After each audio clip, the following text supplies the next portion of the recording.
Hello everyone, welcome back to my channel. I am here with my friend Belen. You have probably seen her here if you've been here for the past, I don't know, 2-3 years maybe, I think was the last time that I had her on as a guest.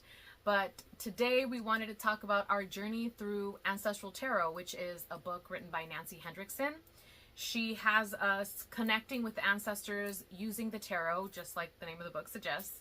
And we decided to take this on together because it just made it more likely that we were going to finish it. And we finally finished it. So we wanted to go through a few questions and kind of talk about our experience with the book and the exercises that we did. And maybe just kind of reflect on it together, I guess, and see if it's something that you wanted to do. Interestingly enough, we actually started this with the idea to do the Ancestral Grimoire. Grimoire. The Ancestral Grimoire. But then when we saw that she had the Ancestral Tarot, we thought maybe that would be an easier way to introduce ourselves into doing something like the Grimoire, because that is a year-long project. And we're like, oh, we'll just take a few months. We'll do the Ancestral Tarot, no big deal. And it took us almost a year. Almost a year. Almost a year just to complete the Ancestral Tarot because, you know, life happens. But, yeah. So let's get started with the first question. Okay, so I composed a series of questions that I think is going to be easy to kind of sum up what we did without it being just a bunch of jibber jabber, but that might still happen, who knows. So first question, what initially drew you to Ancestral Tarot? I think I'll let you go first on this one. Okay. Well, what actually drew me to Ancestral Tarot was you. Because I had actually bought the Ancestral Grimoire. That's true. First, yeah, you did. And I didn't finish it. I paused at it, and then I don't even know how you came across the Ancestral Tarot, but you brought it up, and I was like, yeah, let's do it. Like, it's just easier for me to work with someone than feeling like I'm doing something on my own. So yeah, I guess that's what brought me to Ancestral Tarot, because I didn't know about it. I just knew about the Grimoire one. Right. So that's true now that I remember, because you brought up that you picked up that book. And I didn't think too much about it. I didn't even look it up. And then you had already been working with it, I think, earlier that year. And then for some reason, I felt like I wanted to look up books that focused more on ancestral work, just because up until that point, I had been working on my ancestral practice on my own, which I found fulfilling enough, but I craved a bit more structure. And I remembered that book. So then I looked it up, and then I asked you questions about it. And because I looked that book up, the Ancestral Tarot came up as in like other books you may like. So then I was like, what's this? And then I realized it was by the same author. And then that's why I was like, okay, so then what's the difference? And then I started doing more research. I looked up YouTube videos to see what the difference was. And the Ancestral Tarot looked more approachable.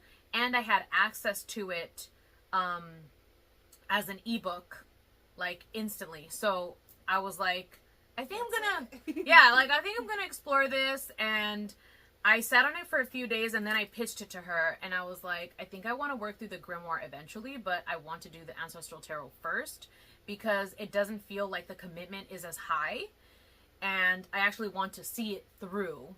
So yeah, I was just trying to deepen my ancestral work and eventually work my way to the Grimoire.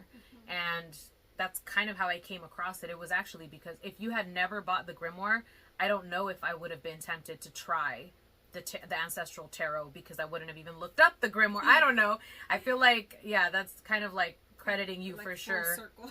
Yeah. Also, I think what made me want to do the Ancestral Tarot first was because I've been so immersed in my tarot practice and using tarot as a tool that I didn't want to deviate from that. So I felt like, ooh, another way to merge tarot into something, even though you can merge into anything, it just kind of made my brain happy to read it. Yeah, Ancestral Tarot. Ooh, you know, like I think that's what it was for me for sure. And I think that one goes before this book too. Like, not that one has to be in order. Right. You can work with one first and the other, but I believe when I read the introduction of this one said, like, if you finish the Ancestral Tarot, this is the new workbook. So I think it was a good idea we started with that one first. I think I would agree with you on the simple fact that just the idea of a grimoire, it feels like this huge body of work, like an encyclopedia almost of work, versus Ancestral Tarot. It feels like it's something you can pick up and leave alone whenever. You could just do a few exercises, even though I recommend doing the entire book. But, you know, you definitely don't have to do it cover to cover, whereas the grimoire feels like you need to do the whole year. At least that's what it feels like for me. Yeah. Obviously, you could do whatever the hell you want. Yeah. But, yeah, I think the tarot is more approachable, and I think it gives you a taste for what you are probably going to need to do or understand before approaching the grimoire. But it's also because I think you and I have commitment issues sometimes. Yeah. So if we would have jumped into the grimoire first, I think the probability of us sticking to it would have been much less. Yeah. And now I feel like we've said way too much for just the first first question. Yeah. But let's go on to the second question. Did you approach the book with knowledge of your ancestry, or were you starting fresh? I have some knowledge, because pretty much the reason why I even researched the ancestral grimoire was because I kept getting that message, like, connect with your roots, work with your ancestors. So I had started a little bit, but doing the Ancestral Tarot definitely led me to, like, dig deeper and learn more about like my great grandmother. Like I knew about her, I knew who she was, but not at a level where the Ancestral Tarot had me like digging deeper. Yeah, like I mentioned before, I already had an ancestral practice that I had been building on for a few years now, and I feel like there are seasons for different things, and when it comes to like we're both of Mexican descent, so Day of the Dead is pretty big in our culture, and during that time, which is like October, November, it's highlighted, but then after that it drops off for most people, and for me, I didn't want it to drop off, and so every year after the Day of the Dead, I found myself thinking, okay, but how can I make this not last longer, but more of a daily practice or a weekly practice even? Just because I see a lot of my ancestors as guides as well as a big part of my protection. So it kind of felt disrespectful to me to just ditch them for the rest of the year and only for that season. Like, I wanted to have a general structure that I could follow and slowly pick up the crumbs without feeling like I was taking on this massive project.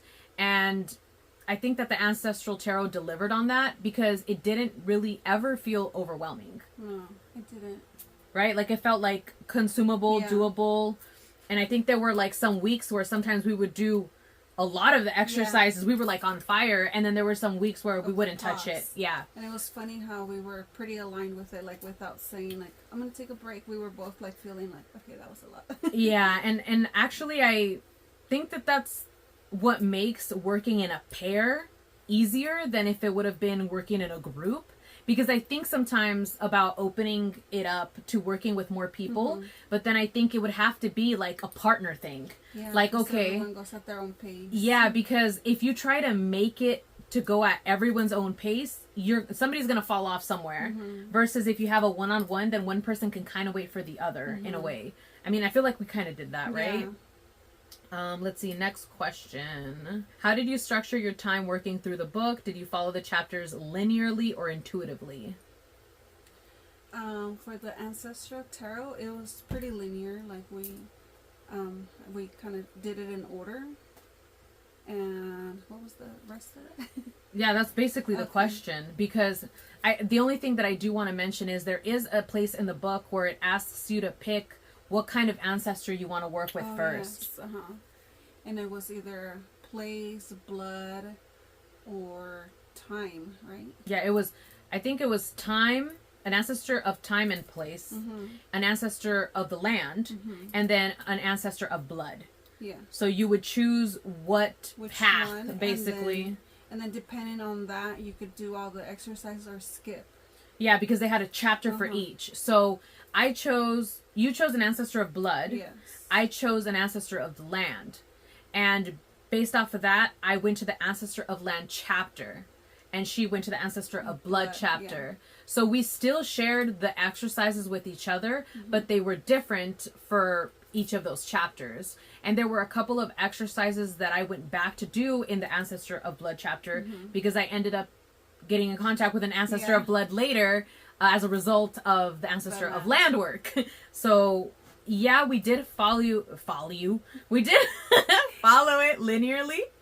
However, there were times where we would go back to revisit certain exercises, but we did go from beginning to end. And we did the first exercise and we did the last exercise and the ones in between, except for we didn't go back and work with every single type of ancestor through this first round of the book, right? Like that sums it up. The next question is, which exercise or spread impacted you the most? There was this exercise, like the one that comes right at the top of my head. We had to do a pull. What is it called when we did a pull, and it was basically for the ancestors to see how their zodiac sign matched like their tarot card. Okay. Do you remember what it was called? I don't remember the name of the exercise now. But it was pretty much like a card pull to compare the zodiac sign to the tarot card that came out for their personality. And I was curious. So I did a pull for my mom as well, even though she's not an ancestor, and just kind of to see like how the ancestors passed down certain patterns and certain, like, I don't want to say trauma because that's not the only thing that passed down, right? But sometimes it does happen that way. And I was able to kind of gain more sympathy towards my mom because we don't really have that much of a connection or relationship. So then seeing it like, okay, it's not even her, it was like passed down to her, or she's this way because of the stuff her mother, grandmother have been through. So then I feel like that exercise impacted me the most, and it made me realize like I'm the cycle breaker. So then like I feel like I've been knowing that, but doing the exercise like just clicked something for me. Yeah. I think for me the most impactful exercise was the one where my ancestor of blood showed up when I wasn't trying to directly work with that ancestor, because there's a bunch of different exercises in this book where you're not just working with one ancestor. So there's an ancestor that can show up for you in the beginning, and then you can also pick to work with a different ancestor when you get to that crossroads of whether it's a blood or a land or a time and place one that you want to work with. So at that point you'd be working with maybe like two, maybe you want one of each, so then it could be 4 ancestors at a time. It's really up to you. But I had a blood ancestor that I had already put into my mind that I want to work with on top of the ancestor of land. And then I had another blood ancestor show up for me that I knew when they were alive. And it's so funny to me to think that I never considered working with this ancestor. And I mean, I guess it's funny, but it's not. It's very obvious why I wouldn't want to try to work with this ancestor. And it's because I think the wound is still fresh. So it kind of felt like, I don't know if I'm ready to try to open that can of worms yet. And working with ancestors that were more removed, that I didn't really directly know, seemed safer for me. And when that other ancestor showed up, it was very emotional for me. I definitely cried. And I think another one of the surprises that came was because this particular exercise was, and this is why I ended up having to switch, because I didn't know the death date of the first blood ancestor. And I ended up having to go with the more recent blood ancestor because I did know their death date. And you would pull their tarot cards just like you do the tarot birth cards with the math. And that's when I realized that their tarot cards for their death date were the tarot cards for my birth date. And I was like, like that felt kind of like weird, and I don't know, because it was kind of like I see so much of that person in me. They influence so much of my life, so much of who I am, so much of my ethics and morals, and even my style. So to see that their death date is my birthday, it was kind of like this deeper connection even than I already felt that we had. So that was very emotional for me, but it brought so much comfort to me at the same time. So I think for me, that was the most impactful exercise, because it wasn't even like part of what I was planning on doing. It was just a result of not having the death date for that specific blood ancestor that led me to working with that other one that I had not planned on working with anytime soon. And it's crazy too, though, because like I feel like our ancestors all want to come in and like pick me. And then sometimes like you work with them for a little bit, and then like another one steps in, and I think that's kind of what happened. And me being the earth sign that I am, I feel like I'd be like, no, but I was working with that one. But then I feel like even doing these exercises kind of allow like just go with the flow kind of thing. Okay, were there any tarot cards that came up repeatedly during your work, and how did you interpret their message? I think the Strength card was the one that like came up for me, and the Queen of Swords, if I'm not wrong. But the Strength card, I saw, I when I see the Strength card right away, I'm like, I don't want to be strong anymore. I feel that. I see it as like a negative thing. But then when as I'm like keep working with the ancestors, and I just kind of see like the strength passed down through the ancestral bloodline, and I'm like, okay, I see. So I don't know, I guess it made it like not be, for me not to feel so negative towards that strength card anymore. And then the Queen of Swords, it's kind of funny to me because I'm an earth sign and I have like trouble speaking up, setting boundaries. So for that card to show up, I was a bit confused.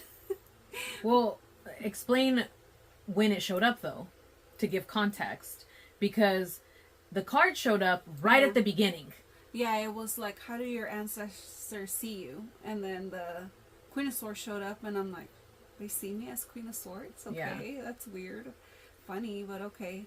But then I realized now, after doing all the exercises, and I knew from the beginning that doing this work was part of me stepping into my power. And so now that I've been like setting more boundaries or speaking up more, I'm like, oh, okay. So they didn't see little Belen, they saw like big Belen. They're like, girl, you got it in you. Yeah, so I wasn't really seeing like the full picture, like the full me, I guess. And then they were already like, we see you as like your full potential kind of thing. So that was interesting. Yeah, and I think now that you really talked about the Queen of Swords, we could see maybe why that strength card was showing up so much. Yeah. Because it was like... it's going to require some strength. Yeah, it's going to require some strength. For me, also, funnily enough, the Queen of Swords was showing up a lot. And in that first exercise, when you ask the ancestors how they see you, I also got the Queen of Swords. And I thought it was really funny that we both pulled the Queen of Swords. Yeah. I wasn't so shocked by seeing the Queen of Swords for me, because I feel like I can be very loud. I can be very strong with my boundaries with the people that are close to me. So for them to see me that way wasn't hard to believe. Would I like to be more Queen of Swords in my everyday life? In public, yes. But the Queen of Swords was one that kept up coming up a few times. The Magician as well, and the Four of Swords. So the Four of Swords, I feel like it's just always there in the background, ready to pop out every now and then. For me, honestly, as a reminder. Yeah, as a reminder. Just because, you know, the way that our brains work and our minds. So for me, I tend to get that reminder of the Four of Swords a lot. But the Four of Swords also came up for ancestors. So it told me that this whole like mental thing where you go back and forth and you can't quite make up your mind, or maybe you have too many things going on at once, was something that was kind of strong in the family. The Magician card, that one is one of my birth cards. So it's also one of the death cards of my blood ancestor. And it also came up for a couple of other exercises. So that one, I feel like the Magician is kind of like an old friend. I don't see the Magician as like, I'm happy to see that card, where I think maybe some people are. I feel like the Magician is just a reminder to continue to remember to step into my power. So when I see it, it's kind of like eye roll. It's kind of like, ugh. You know, it's that reminder of, I already have everything I need. I have all of the tools. I have the knowledge. So why am I still looking? Or why am I hesitating? Why am I not just going and doing the thing? So for me, the Magician is kind of like an eye roll. But yeah, those are the cards that came up for me the most. I feel like you kind of touched on this earlier already, but the next question is, did this journey change your understanding of your family line or ancestral trauma? Yes. Yeah, I did definitely touch on that already a little bit. But it's funny too, because like certain cards that came out, because the ancestor that came through to work with me was my great grandmother. So I just remember like memories of her were very like, oh, she's like this happy, bubbly person, and I didn't realize how much she was carrying. And then when I talked to my grandmother about my great grandmother, I asked her questions, and it almost seemed like she had the same feelings towards that I have towards my mom. So I'm like, okay, I see how this has been passed down. And like to other people, she comes off as like the Sun card, or like the Queen of Pentacles came out for her too. But to my grandmother, she was like, oh, she was always moody and angry, and everyone else remembers her as like, oh, this like happy, energetic, bubbly person. So I thought that was interesting how like when you're play the role as a mother, you come off different to your kids, and to the outer world it's different. And I feel like that's the same with my mom, because when I talk about my mother, other people are like, what? She seems nice though. Yeah. And I'm like, she is, but not to me. But in reality, it was more like, okay, she's just trying to be like the protector, the provider, that I think they forget to have fun with their own kids, because they're on this like mom role to just protect and provide. And I think, well, you better than I can understand that, because you are a mom.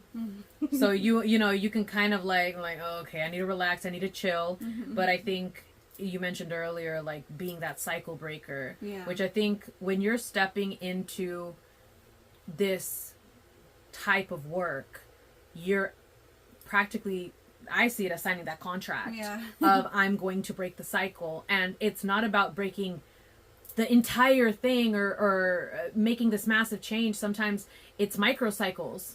And a lot of the times you may think like, but why do I have to do it? And instead of framing it that way, I think the smartest thing to do is to think of, but how can this benefit me? Because if it is passed down, if you do see these patterns coming down the family line towards you, and then you start seeing them manifest in you or your daughter, then it's up to you, right? Like it's on you now. Like, what are you going to do? Just continue to pass the penny along? And at the same time, probably have a less than happy life than you could if you were to just buckle down and try to break those cycles. I don't even know why I just started saying that. I feel like I was going to say something else, and then that just came out. But yeah, I think there's a lot of pressure to, you know, being a mom. And you already know how I'm feeling about that right now. But I see the difference though, definitely. Like my daughter coming from middle school now and sharing like, oh, I have a crush on this person, and then the mommy wants to be like, what? Like, no, you're my baby. And then other part of me is like, don't act like your mom. And it's like, oh yeah, tell me more. Trying to be supportive. Yeah. Let's see. So I had to reread the question because I forgot what it even was, even though we were talking about it. What number question? It's 7. 7. Yeah. So, did this journey change your understanding of your family line or ancestral trauma? Did I answer that one? Yeah, you did. Oh, but okay. I didn't say anything yeah. about it. I was like, what? Yes, you did, Belen. Yeah. I'm on next. You're like, didn't we? Come on, move it along. Damn. Anyways, I don't know if it really changed the way that I saw ancestral trauma or passing down of traits, but I think it confirmed a lot, because since I had been working with my my ancestors for a while, and also my grandma pretty much lives with us full time now, I have daily access to asking her questions about her mother, my great grandmother, who has been one of the mighty dead, one of the ancestors that I worked with for years now. So I've had that relationship, and then asking her questions about her dad, and then if she knew her parents, I mean, like the parents of her parents, her grandparents, like it's very accessible to me. So there were a lot of things where I'm like, okay, well, that makes sense, that makes sense, that makes sense. And I think it was nice to have those confirmations alongside seeing what you would come up with. Next question is, how did your relationship with your ancestors evolve throughout the process? Like from start to finish, like how do you think the relationship changed? Or well, in the beginning, I think I would only work with my grandfather, my mom's dad, because like when he passed away, I was going through like the beginning of my spiritual awakening, so I feel like he became a guide for me, and it was like a very magical experience. But that's kind of like the only person I worked with. And then doing the Ancestral Tarot, I feel like it expanded, like, okay, but there's others that also want to work with you. And even though my dad's parents have both already passed away, like I didn't think about working with them. It was only my mom's dad, because he's the one that came forward, and it's not like I was looking for it.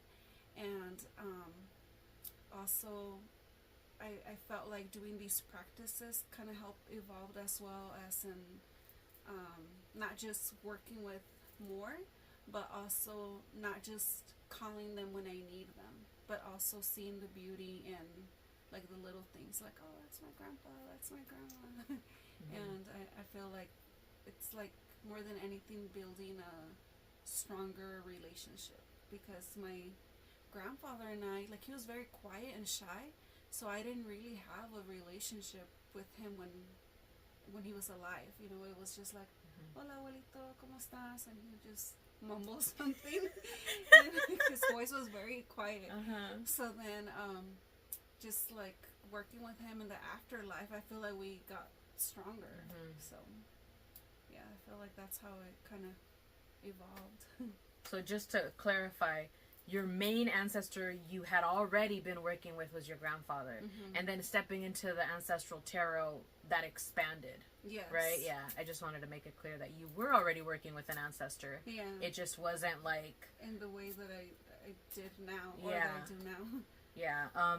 Well, you know, piggybacking off of that, I would say similarly, because even though my ancestral practice, the way that I saw it was very well developed, I wasn't working with like 100 ancestors. You know, this could quickly get into a whole other subject or topic, but when I see my guides, my team, I call it my spiritual team, it is comprised of all kinds of entities, beings, gods, goddesses, ancestors, spirits, the entire umbrella. Yeah. And when I see them, it's like a concert crowd. And there's like sometimes really colorful characters that pop out, but it's like, it feels like a Where's Waldo picture sometimes. And that's what I see, but it doesn't mean that I've gone into contact and built relationship with every single one of them. And like, I'm okay with that. I had to be okay with that, right? Because that's overwhelming. But with the Ancestral Tarot, it allowed me to focus and zoom in on that one right there, that one right there, that one right there. And I think that that's what I needed, and that's the structure that I needed, because it could become very overwhelming quickly. And also, like, just because we're working with these ancestors and a good amount of the ones that we've discussed are of blood, doesn't mean that they're the only type of ancestor, and it doesn't mean that you need to work with them, and it doesn't mean that you need to like them. You know, I feel like a lot of people, like, we're very blessed to where we have both of our parents that are still alive. We got to know most of our grandparents while they were still alive, a little bit, somewhat, some more than others.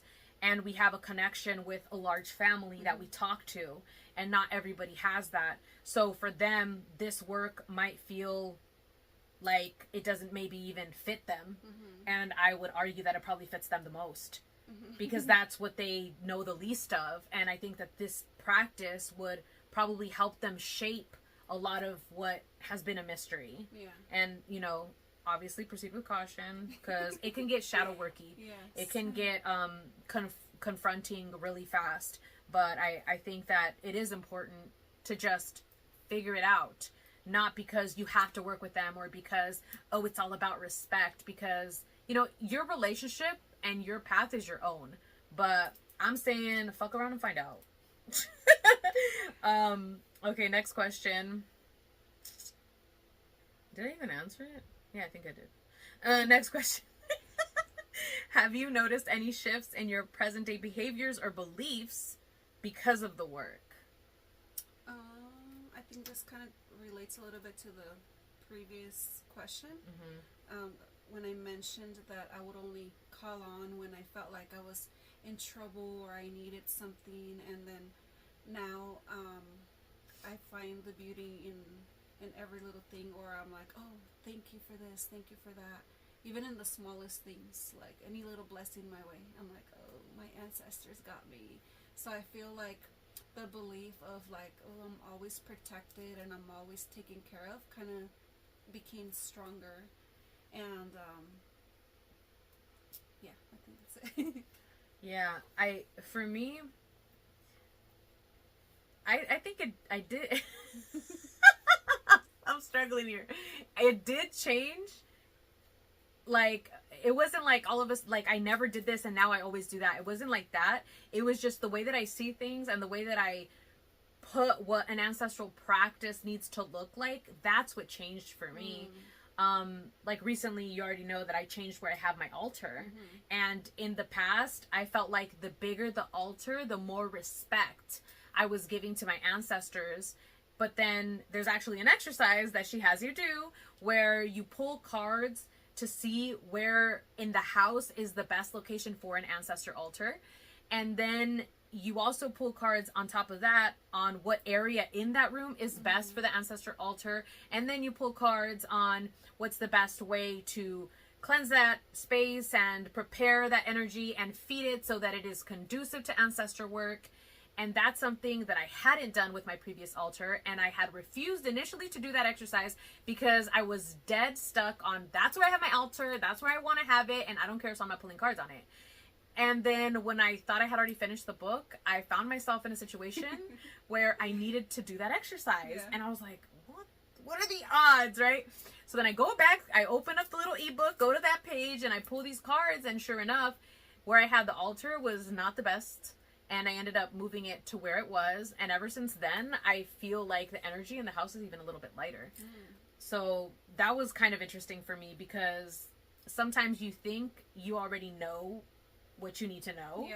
And you refuse to try new things. And even though that's unlike me, that's also very like me. So I think my practice has changed because it made me okay also with pulling cards on a lot of small, tiny details that I usually wouldn't have pulled cards on when it comes to an ancestor practice.